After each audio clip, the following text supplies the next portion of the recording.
Can you take us through earlier in the day or the evening when Coach told you that you would be starting, what went into his decision, and then what was your mindset once you found that out?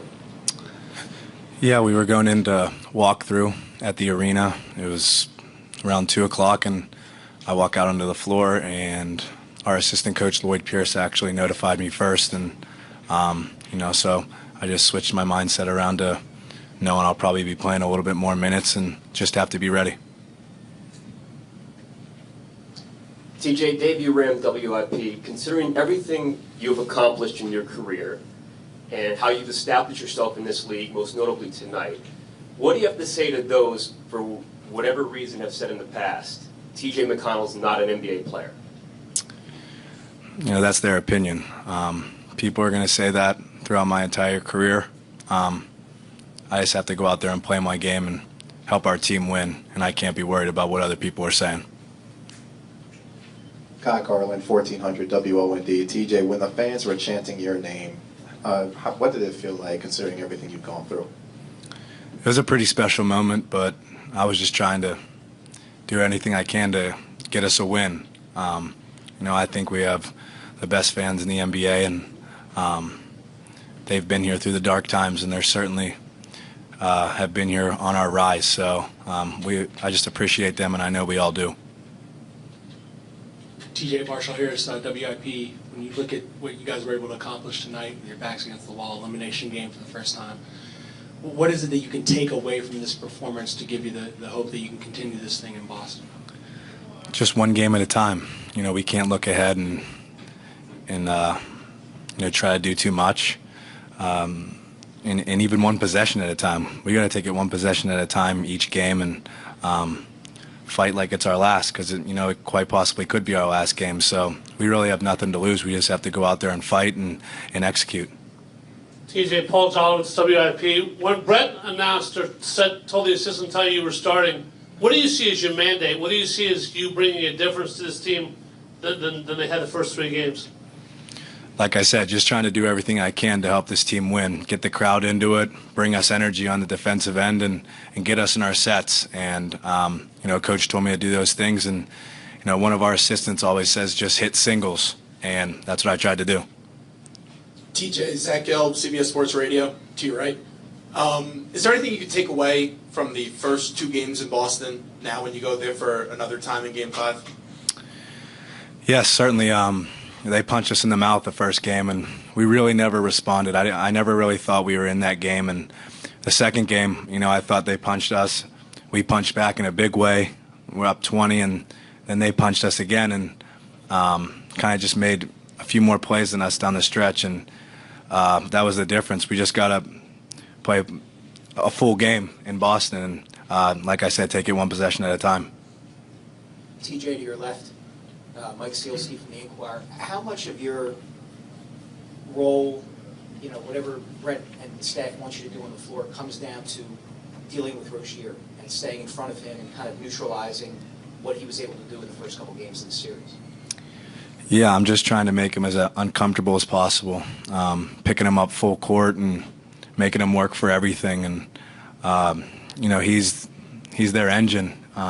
Everything goes through him, and he gets them going. So I try to take him out of the play or just make everything hard as possible. That's all you can really do. Dan Gelston, the Associated Press. TJ, you talked about the fans being here for the dark times, but so are you. What's it been like for you as your role has changed, going from a 50-game starter a couple of years ago to what you've been through this year, especially the end of this regular season?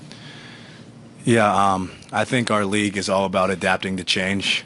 Unless you're a superstar, I think your role is going to change every year. So it's just about getting better at what you think you're not so good at, and doing whatever the coaching staff needs you to do to help those star players get going. Jessica Camarado, NBC Sports Philadelphia. TJ, basketball-wise, what were you doing that was so effective with scoring, rebounding, and with the assists? Honestly, I just thought I was letting the game come to me. Wasn't trying to do too much. If I saw a lane, I took it. And if I had an open shot, I would take it. And just trying to find my teammates as usual. TJ, I think most of your shots came in the restricted area tonight, a lot of shots in the paint. How were you able to get into the paint as often as you did. What about the defense allowed you to get those shots? Yeah, there was some plays in transition where I was able to get in there, but I just saw some openings in pick and rolls and kind of just tried to attack, and I feel like they thought I was going to pass it out and kind of gave me some room, so I was able to, like you said, make a lot of shots in the paint. TJ in the back, Adeshina Koike, a lot of sports talk. In the third quarter, you had almost a coast-to-coast layup, and I think you left your hand or arm up there for a little bit in front of your face. What did that signify, and did you feel as if you were feeling it? I don't know why I did it, to be honest. Just went coast to coast, and the crowd was really into it, and just stared at my hand like an idiot. I'm not sure. I'm not sure why I did it. Did you say that's out of body experience, maybe? Let's go with that. Zach Rosenblatt, NJ.com, right up front. So you and Robert have kind of been through this process together for most of the time, and you took his starting spot tonight, and Coach Brown mentioned how he took it very well. He was very supportive of you. Can you just talk about your relationship with him and what that moment was like when he kind of came up to you and was like, all right, let's do this kind of thing? Yeah, Rob's one of the best dudes I've been around.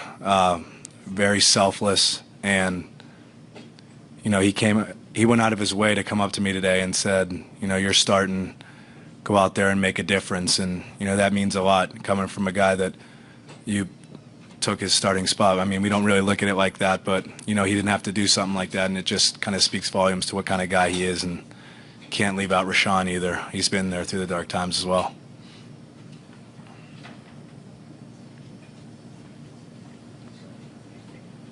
TJ Bob Schwan, the Citizen. Was this the Sixers team that you guys have been all season?